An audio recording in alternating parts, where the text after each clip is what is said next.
अनमोल वचन अखिल भारतीय संत मत सत्संग के संस्थापक और गृहस्थ में आनंद योग के जनक परम संत महात्मा परम पूज्य श्री यशपाल जी महाराज अर्थात परम पूज्य भाई साहब जी द्वारा प्रतिपादित इन अनमोल वचनों का पालन करना अति आवश्यक है। ये वचन हमारी गृहस्थ आध्यात्मिक साधना के लिए मूलभूत सिद्धांत हैं, जो इस प्रकार हैं। हम दुनिया की हर चीज की कीमत आंकते हैं, अपने मानव जीवन की कीमत भी जाने व परमात्मा की प्राप्ति हेतु साधना करें। मनुष्य योनि एक उपहार है, इसीलिए परमात्मा को धन्यवाद देते हुए आधा घंटा प्रातःकाल, आधा घंटा सायंकाल पूजा अवश्य करें। सत्संग, सतनाम व सद्गुरु को प्राथमिकता देते हुए इसी के आधार पर ध्यान योगाभ्यास अवश्य करें व गृहस्थ के कार्यों को परमात्मा का कार्य समझकर उसी की याद में संपन्न करें। हर समय यह ध्यान रहे कि गुरु कृपा द्वारा परमात्मा की पवित्र सत्ता का हमारी आत्मा में वास है, अतः मन में निरंतर अपने इष्ट देव का जाप करें। मान सम्मान की इच्छा ना करें व अपमान से दुखी ना हो। परमात्मा के अतिरिक्त किसी और का भय ना करें। दूसरों की बुराई न करें, न सुने, सत्य व मधुर बोलें, अश्लील शब्द मुंह से ना निकालें, सभी से नम्रतापूर्ण व सुंदर व्यवहार करें।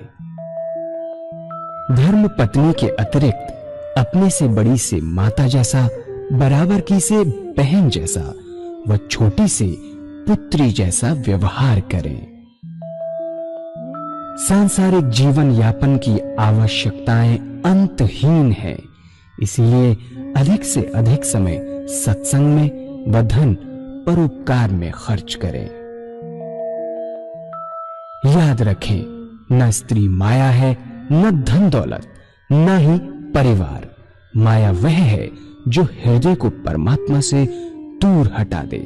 अतः निरंतर सत्संग और सद्गुरु की शरण में रहने का प्रयास करें।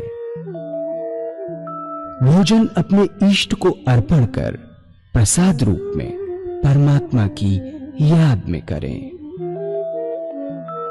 रात्रि में सोने से पहले अच्छे बुरे कार्यों का आत्मनिरीक्षण कर उसका समुचित पश्चाताप करते हुए ध्यान करें व प्रभु की गहरी याद में ही विश्राम करें।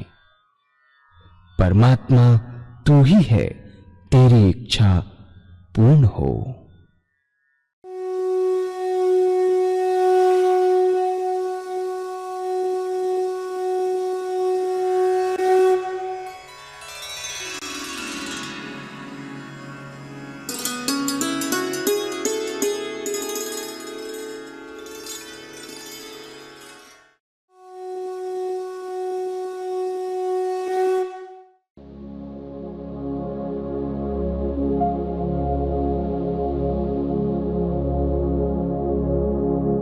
जय सद्गुरुदेव जय पद शरणम श्रेयस्वरूप चरणों शरणम। अगर आप चाहते हैं कि आपके हृदय में वही प्रेम जागृत हो जाए परमात्मा के प्रति, परमात्मा के प्रति आपका हृदय भी निरंतर ईश्वर की याद में डूबा रहे, तो क्या करना पड़ेगा? आपको ऐसे संत का हृदय अपनी ओर खींचना होगा, और जब उसकी प्रेम भरी दृष्टि ऐसे सुपात्र पर पड़ेगी तो उसके हृदय भी प्रेम से भर जाएगा, उसके हृदय में भी प्रभु की निरंतर याद जारी हो जाएगी। ये बड़ी भेद की बात और ये विनय से आती है। आप कहीं पर भी जाए, विनय से जाए, और अपने हृदय को खाली करके जाएंगे तो जरूर आपका हृदय महक जाएगा। अगर पूर्व धारणा से जाते हैं और अपने मन को खाली नहीं करते तो जुकाम होने की वजह से शायद उसकी महक से महरूम रह जाएंगे। ये पहली बात। विनय, जहां विनय है वहां भक्ति मिलती है। सच्चा भक्त अपने मालिक के सामने सदैव झुका रहता है। पहला पूजा का गुण है विनय और दूसरा गुण है प्रेम। प्रेम से जाते हैं तो क्या होता है? प्रेम बड़ा छोटा शब्द, 2.5 अक्षर का बना है, लेकिन बड़े महत्व का है। बिना प्रेम के परमात्मा नहीं मिलता। राम ही केवल प्रेम प्यारा, जान ले जो जानन हारा। प्रेम से परमात्मा की प्राप्ति होती है। अब प्रेम के 5 गुण है। वो क्या है? प्रेम का पहला गुण है अदब, दूसरा है लक्षम और हया, तीसरा गुण विश्वास, चौथा गुण संतोष और 5वां गुण त्याग और इसार। इन 5 गुणों से प्रेम की सच्ची पहचान होती है। ये प्रेम की कसौटी है। इन 5 गुणों में अपने प्रेम को कस कर देखें कि कितना प्रेम परमात्मा से है और उसके अनुसार कितनी कृपाधार उसकी आपको प्राप्त हो रही है। तो प्रेम का पहला गुण है अदब। अदब एक अनूठा शब्द है। संतों की परिभाषा है, किसी दूसरी भाषा में ऐसा शब्द शायद ही मिल पाए, बड़ी मुश्किल से मिलेगा। अदब के मायने अनुशासन या डिसिप्लिन से नहीं कर सकते। डिसिप्लिन तो कई तरीके का होता है। एक डिसिप्लिन है जो डंडे से होता है, वे नहीं है। डिसिप्लिन डंडे का नहीं, प्यार का है। प्यार का डर, प्यार का भय। हम प्यार करते हैं, हमें ये भय बना रहता है कि हमसे कोई ऐसा काम न हो जाए जिसे हम प्यार करते हुए नाराज हो जाए। ये है अदब। और अदब कैसे शुरू होता है? जो अच्छा बच्चा है वह अपने माँ बाप का अदब करता है। जो माँ बाप का अदब करता है वह हमेशा फलता फूलता है। बच्चा बड़ा हुआ, स्कूल जाना शुरू करता है। स्कूल में बच्चा अपने अध्यापक का अदब करता है।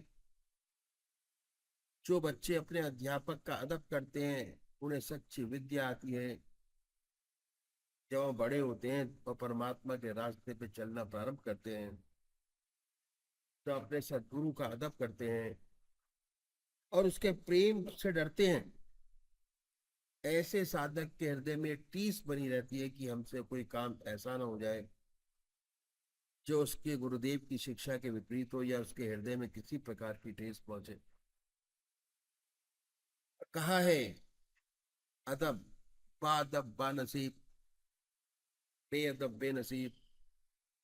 जो अदब निभाते हैं वो बड़े भाग्यशाली होते हैं। उन्हें हर प्रकार की कृपा परमात्मा में दुनिया और दीन से प्राप्त होती है। माता पिता के चरणों में स्वर्ग है और सदगुरु के चरणों में परमात्मा की प्राप्ति, ईश्वर का मिलन होता है। जो माता पिता की इज्जत करते हैं, जो माता पिता की इज्जत और अदब करते हैं, वे संसार में सुखी रहते हैं। और जो अपने सदगुरु का सच्चा अदब करते हैं उन्हें इसी जीवन में जीवन मुक्त अवस्था प्राप्त होती है। ये है पहला गुण अदब। संतों ने बहुत सुंदर कहा है कि अदब पहला करीना है मोहब्बत के करीनों में। प्यार के गुणों में अधिक महत्व उन्होंने अदब को दिया है। रूहानियत का रास्ता इशारों का रास्ता है। जो इशारा नहीं समझ सकता वह कई बात भी नहीं समझ सकता। जो सच्चा साधक है वह हृदय से बात करता है, जबान से बात नहीं करता।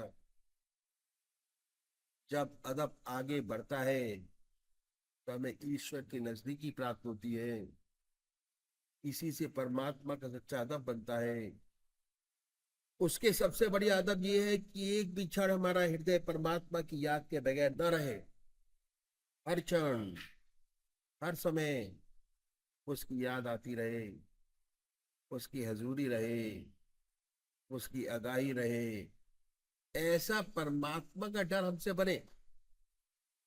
यह प्रेम का पहला गुण जिससे हम अपने प्रेम की परख कर सकते हैं। और यह है पूजा का अंग। विनय और प्रेम दोनों बहुत महत्वपूर्ण है। प्रेम का दूसरा गुण है लज्जा, शर्म और हया। जिससे हम प्रेम करते हैं उससे हम लजाते रहते हैं। हम उससे आंखें मिलाकर भी नहीं देख सकते, उसकी ओर आंखें मिलाकर नहीं देखते। उसकी निगाह पड़ी, हमारी निगाह नीची हो जाती है। जिससे हमें मोहब्बत है, जिससे सच्चा प्यार है, उसको हम छिप छिप कर देखते हैं, आंख से आंख नहीं मिलाते। और निरंतर ये बना भय बना रहता है कि हमसे कोई ऐसा कार्य न हो जाए जिससे उसे ठेस पहुंचे। सच्चा साधक निरंतर इस कोशिश में लगा रहता है कि कहीं उससे ऐसा काम न हो जाए जो अपने गुरु के सामने नहीं कर सकता, उनकी गैरहाजिरी में भी ना करे। ये है अदब। ये है शर्म, हया और लज्जा। इतना सुंदर गुण है, इससे हमारी जिंदगी में सुधार होता है। गलतियां हर इंसान से होती हैं, लेकिन जिनमें शर्म है, जिनमें लज्जा है, जिनमें अपनी गलतियों को सुधारते हैं और ऊपर उठते चले जाते हैं। शर्म में सुधार है, लज्जा में सुधार है। और जो निर्लज हो जाता है उसमें कभी सुधार नहीं हो सकता। कहते हैं ये बच्चा ढीठ हो गया, ढीठ के माय के उसने लज्जा को छोड़ दिया। उसमें सुधार की कोई गुंजाइश नहीं। लज्जा से हमारी जिंदगी पवित्र बनती है, सुंदर बनती है। मुझे एक संत का किस्सा याद आ गया जो मैं आपके सामने रखूंगा। एक मुसलमान संत थे, उनका लड़का शराब पीने लगा और उनको ये पता चल गया कि हमारा लड़का कभी कभी शराब पीता है। लेकिन संत लोग जब तक कुछ नहीं कहते, जब तक अवसर नहीं आता, देखते रहते हैं। एक दिन उनके पड़ोसी ने शिकायत की कि आप तो इतने ऊंचे महात्मा हैं, आपका लड़का शराब पीता है। लड़का घर में ही था, जानते थे कि यहाँ पीता है, मालूम था कि लड़का घर में है। महात्मा जी ने कहा कि ऐसा हो ही नहीं सकता कि मेरा लड़का और शराब, असंभव, आपको किसी ने गलत बता दिया होगा। उन्होंने फिर कहा कि ऐसा हो ही नहीं सकता, मेरा लड़का और शराब।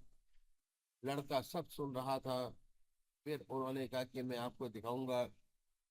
तो उन्होंने कहा कि हाँ, जरूर दिखाइएगा। मेरा लड़का शराब, असंभव। उस लड़के पर इतना सुंदर प्रभाव पड़ा कि मेरे पिता को मेरे ऊपर इतना विश्वास, और मैं ऐसा नीच काम करूं। उसने वाकई में शराब पीना छोड़ दिया, शराब पीना बंद कर दिया। साल, 1.5 साल, 2 साल गुजरे, उसने शराब छुई नहीं। एक रोज फिर उसके दोस्तों ने पकड़कर जबरदस्ती दुकान पर शराब पीने के लिए बैठा लिया। बैठ गया, मजबूरन, पुरानी आदत थी, उस आदत का पुनरुत्थान हुआ। बैठ गया और पीने लगा। जब पी रहा था तो संत के जो पड़ोसी शिकायत करते थे वो वहां से गुजर रहे थे। बड़ी देखा और देख के कहा जो तो पी रहा है वो फौरन जल्दी जल्दी कर वापस आए। इन अपने घर नहीं गए, इन संत के पास पहुंचे और कहा चलिए मैं आपको दिखाता हूँ। आप कह रहे थे कि आपका लड़का शराब नहीं पीता, मेरे साथ चलिए मैं आपको दिखाता हूँ। वे छड़ी हाथ में लिए साथ चल दिए। दुकान पर पहुंचे तो देखा वाकई में पी रहा है, लेकिन एक खंबे की ओट पे वो बैठा था, पी रहा था। वहां पहुंचे तो देखा कि पी तो रहा है। बोले हाँ पी तो जरूर रहा है, लेकिन खंबे की ओट में इंशाअल्लाह जरूर छोड़ देगा। उस लड़के ने सुना और हमेशा के लिए तौबा की और शराब पीना छोड़ दिया। लज्जा, शर्म, हया, इतना सुंदर गुण है, जहां है वहां सुधार है, जीवन पवित्र होता है, चला जाता है। ये है गुण लज्जा, शर्म और हया का। जो सच्चे साधक हैं वो अपने गुरु से लजाते रहते हैं, उन्हें शर्म आती है, और जो काम अपने गुरु के सामने नहीं कर सकते वो उनके पीछे भी नहीं करें। तीसरा प्रेम का गुण है विश्वास। जिसे हम प्यार करते हैं उस पर हमें थोड़ा सा तो विश्वास होता ही है कि हम आए हैं, कम से कम इतना विश्वास लेकर तो आए हैं कि हमारा समय खराब नहीं होगा, भागवत चर्चा होगी, कुछ ना कुछ फायदा ही होगा। अगर इतना विश्वास लेकर आए हैं तो जरूर फायदा होगा। और ये विश्वास हमेशा अनुभव से होता है। अंधविश्वास बहुत खराब चीज है, गड्ढे में गिराने वाला है। अंधविश्वास कभी नहीं करना चाहिए। इसके माने ये नहीं कि हम अपने को इतना संकुचित बना लें कि सच्ची बात को भी ना माने। अपनी बुद्धि को खुला रखिए और जिस बात को आत्मा कबूल करे उस पर चलिए तो लाभ होगा। धीरे धीरे हमारा विश्वास बढ़ता चला जाता है। धीरे धीरे हमें ये अनुभव होने लगते हैं। धीरे धीरे हमें अपनी आत्मा का ज्ञान होने लगता है।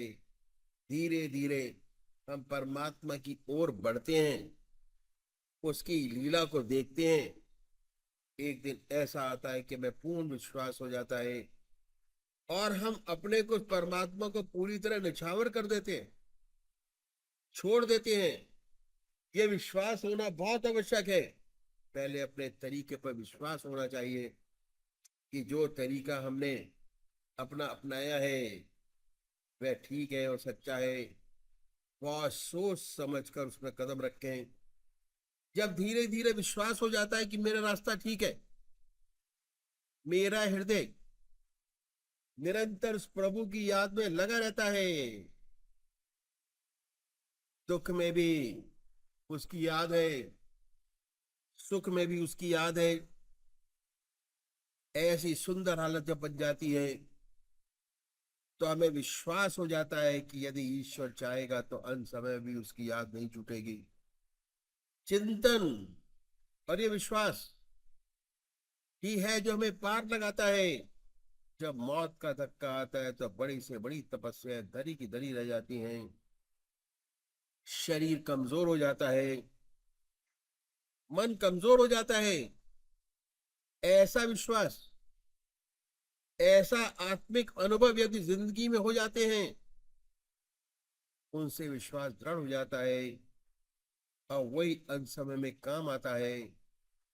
इतनी बड़ी महत्ता है विश्वास की। लेकिन याद रखिए कि अंधविश्वास बहुत खराब चीज है जिसे कभी नहीं करना चाहिए।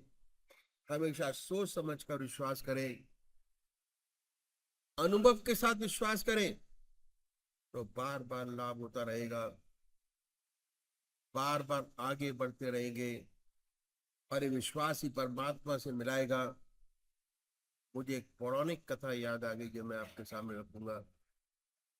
एक बार पार्वती जी ने शिव जी से पूछा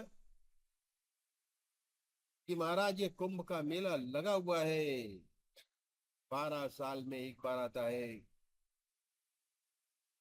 लाखों व्यक्ति आते गंगा स्नान करने के लिए। कहते हैं गंगा जी पाप नष्ट कर देती हैं। इतने व्यक्ति आते हैं, स्नान करते हैं, तो इनके पाप गंगा जी में रह जाते होंगे। गंगा जी को बड़ी दिक्कत होती होगी इन पापों को नष्ट करने में। लाखों व्यक्ति सारा अपना बोझ आते गंगा जी में छोड़ के चले जाते हैं। शिव जी बहुत मुस्कुराए, कहने लगे पार्वती जी ऐसी बात नहीं है।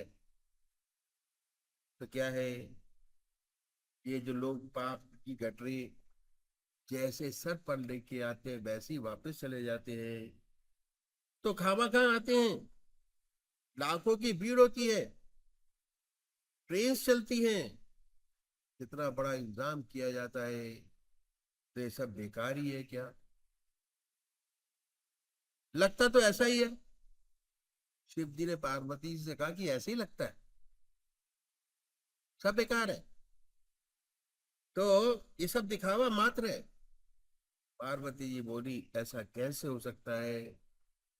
कहा कि चलिए कुंभ का मेला लगा हुआ है, लाखों लोग हैं, चलिए आप भी देख लीजिए आंखों से। शिव जी अपने को कोड़ी का स्वरूप दिया और पार्वती जी को कोड़िन का स्वरूप दिया। इसलिए कोड़ी कोड़िन बनकर त्रिवेदी की तरफ चले और उस रास्ते पर बैठे जहां से लाखों व्यक्ति आ रहे थे। और यात्री स्नान करके जा रहे थे, आ रहे थे। शिवजी महाराज ने एक नारा लगाना शुरू किया, वे था कि मुझे एक महात्मा का वर मिला है कि कुंभ के मेले में अगर कोई ऐसा गंगा माई का भक्त जिसके स्नान करने के बाद सारे पाप नष्ट हो गए हो, अगर वो गंगा जल मेरे ऊपर छिड़क दे तो मेरी काया कंचन हो जाए, मैं स्वस्थ हो जाऊंगा। मुझे ऐसा वरदान है, एक संत की वाणी है।